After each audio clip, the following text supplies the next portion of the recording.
this is my review of Assassination Classroom.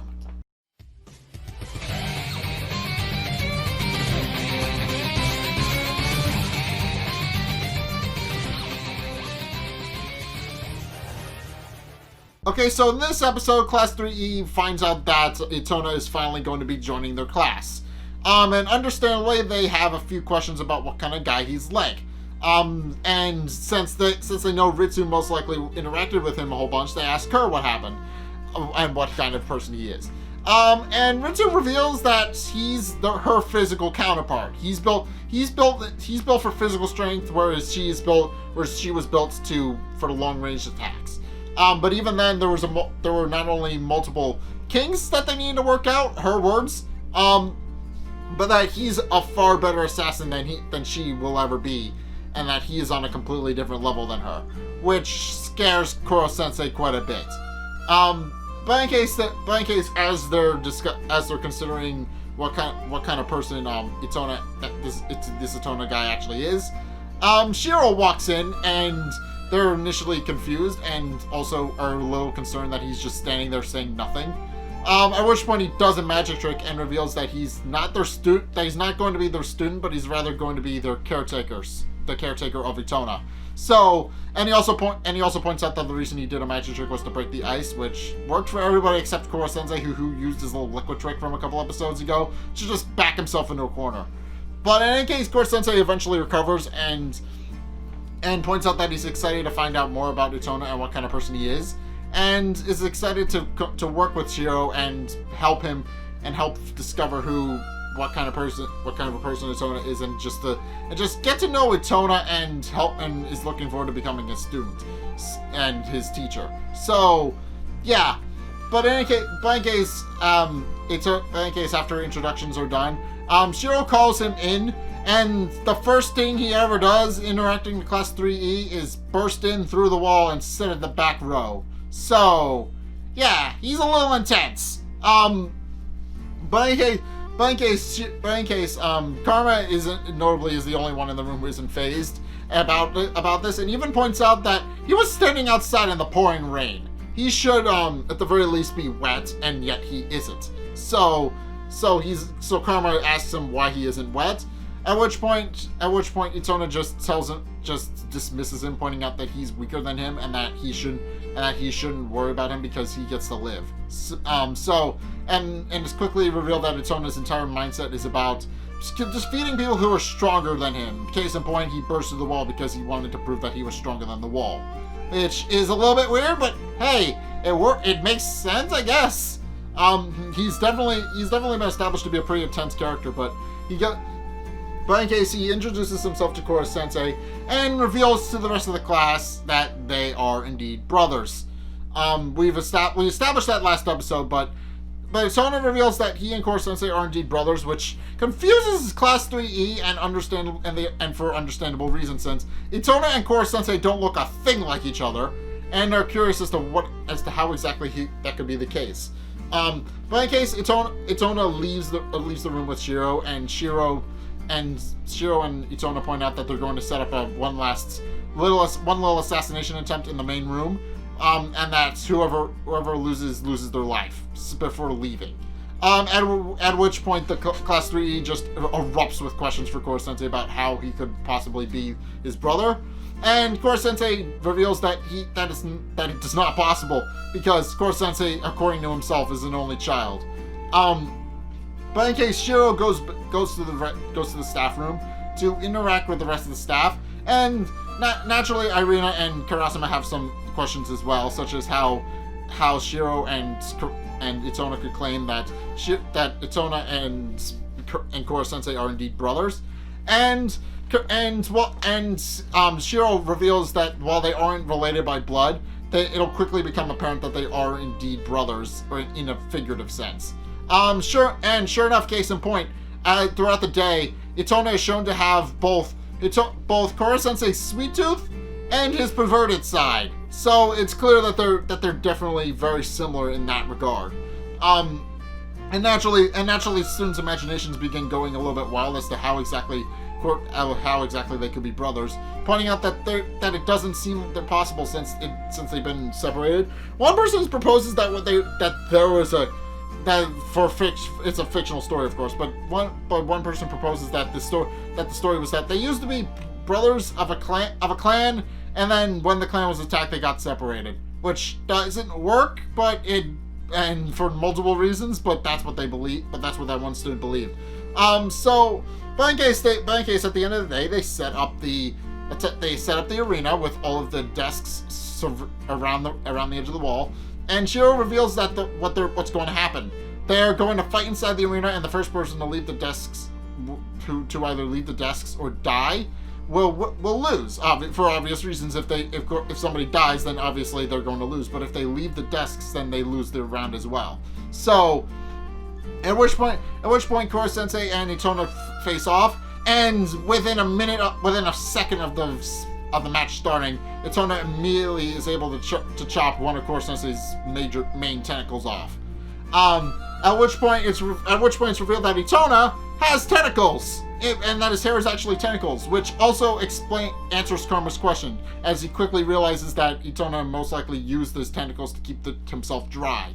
But in case Korosensei goes ballistic after finding out that Itona has tentacles, which Shiro points out may have stirred up some deep-seated emotions and some old memories, which Korosensei responds that they obviously have. But in any case, he decides that he's going to ask them some questions after he beats Itona, but Shiro points out that that's not going to happen, and in case in point, pulls out a UV light and flashes it at Korosensei, which causes Korosensei's body to go stiff, and Shiro reveals that that's actually one of his weaknesses, that when exposed to high concentrations of UV light, Korosensei's body just kind of freezes and slows down, which gives Itona ample time to actually attack him. And sure enough, Korosensei flees by shedding his skin, which apparently consumes his metabolism a little bit and causes him to slow down. And also during this, because his arm finally regenerates, which again also causes him to lose energy and slow down. So basically, Shiro and Itona just start honing in on Korosensei's weaknesses and picking him apart piece by piece. So they're eventually going to be able to kill him. And actually, Nagisa and the rest of the class are a little concerned, because according to Nagisa, he feels like Itona stands a very good chance of actually killing Korosensei, since he's just honing in weakness after weakness, but he openly admits that he can't help but feel a little bit sad by that, pointing out that that they kind of wanted Korosensei to die, but they also wanted to do it themselves. And sure enough, and Nagisa and some of the students begin pulling out their knives to reflect on that. But in case Itona eventually succeeds in destroying Korosensei's legs, which cripples him. And Korosensei takes him, and they decide to take a break so Korosensei can take a breather. So Korosensei points out that he seems to have underestimated Itona and what kind of person they are, and again iterates that he has multiple questions that he's going to ask them once he wins. But Shiro points out that that's not possible, since not only is Itona skilled at taking down Korosensei, but he also has the help of his guardian to help him as well. And after Korosensei's legs regenerate, they can resume battling, and the pair continue to hone in on Korosensei's weakness. Unfortunately, Korosensei has a trick up his sleeve, and it's revealed that he actually swipes several of the students' anti-sensei knives, which caused Itona's tentacles to melt, and Korosensei is able to finally beat him. So Korosensei points out that that while Itona has the raw skill, he doesn't have Korosensei's experience, and then case in point wraps Itona up in his molted skin that he cast a few moments ago, and then chucks him out the window. Which because he went outside the line of desks, means that he's now disqualified, because he's been thrown out of the arena, which was one of the losing requirements. So, however, Korosensei points out that it's not so much that he's weaker, that he's stronger than Itona, but rather that he has experience, and points out that it's because he uses that experience as a teaching mechanism that his students are able to figure out how to beat him, and also use that information to their advantage, and Korosensei is able to use that to basically teach them how to become better assassins. And if Itona comes back to the class, that he'll be able to do the same with him.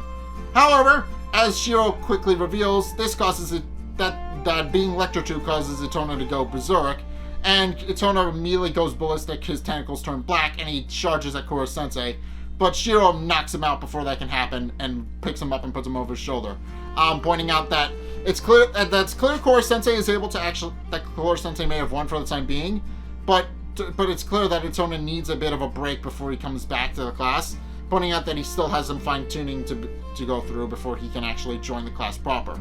At which point Korosensei understandably tries to intervene, pointing out that he's the student, that he's the teacher, and that as of now Itona is his student, and the student's well-being falls on him. But when Korosensei tries to stop Shiro Korosensei's tentacles melt, and Shiro reveals that his cloth is made out of anti-sensei fibers, which prevent Korosensei from actually grabbing him. And at which point Shiro leaves and states that this class shows some promise. And after this, the students notably come to, and after Korosensei starts bawling his eyes out, of course, because apparently he's aware that he's the comic relief, and he's a little upset that he had to play the straight man for a little bit, but the students adamantly come to him with some questions about what exactly Korosensei's backstory is, and Korosensei reveals that he is actually an artificial life form, to no one's surprise, since they figured it out already. They figured out that not only is Korosensei a flying octopus that can move at Mach 20, but isn't an alien, which rules that out. So, and also the fact that Korosensei and Itona are brothers despite not looking alike and being from different family members, they concluded that Korosensei was an artificial life form, which Korosensei is a little bit shocked that they know so much, but is also proud that they were able to deduce that much. At which point Nagisa asks them if they can get some more information specifically around his backstory. But Korosensei points out that said questions aren't going to matter since the world is going to be destroyed very soon. But points out that if they want to get more answers, then they'll have to continue to try and assassinate him and maybe figure some things out in the process. And if they want to find the answers, they're going to have to work hard for them. And at which point he declares that if they can assassinate him before the end of the year, they will have all the answers they need to piece together. So, and then he leaves again to cry because he had to play the straight man. But in any case, because of the incident, the students actually come to Kurasama for more assassination techniques, pointing out that they realized during the fight with Itona that they don't want Korosensei to be killed by somebody else. They want to be the ones to do it. And Kurasama, admiring their newfound passion, decides to teach them everything he knows. So, I'm just going to get into this. Itona, again, Shiro is showing that he knows a bit more about Korosensei than he's letting on, and clearly has a lot of information that is interesting to the story. Namely, he knows all of Korosensei's weaknesses, which is interesting because not even the students have figured that out yet. But what's interesting is that they were able actually that Shiro was able to help Itona to hone in on his weaknesses and then use them against Korosensei, which is odd. And while Korosensei was able to do it too and narrow in on Itona's same weaknesses in order to defeat him, it is interesting that Shiro knows so much about Korosensei despite the fact that they haven't seemingly interacted before, which is weird. And I'm interested to see how the story is going to handle that going forward. But in any case, that's my review of Assassination Classroom. What did you guys think? Let's get a discussion going in the comment section down below, or over on my Discord server, link in the description. Anyway, thank you guys so much for watching. If you enjoyed, be sure to like, comment, and subscribe. Also, be sure to follow me on Facebook and on Twitter in the description below. And also, check out my Patreon in the description below as well. It's only a couple bucks a month. It really helps me out, and you guys get access to a bunch of cool perks that I'm always saying thanks. So be sure to check those out in the description below as well. But in any case, thank you guys so much for watching, and until next time, I will see you guys in the next video. Peace!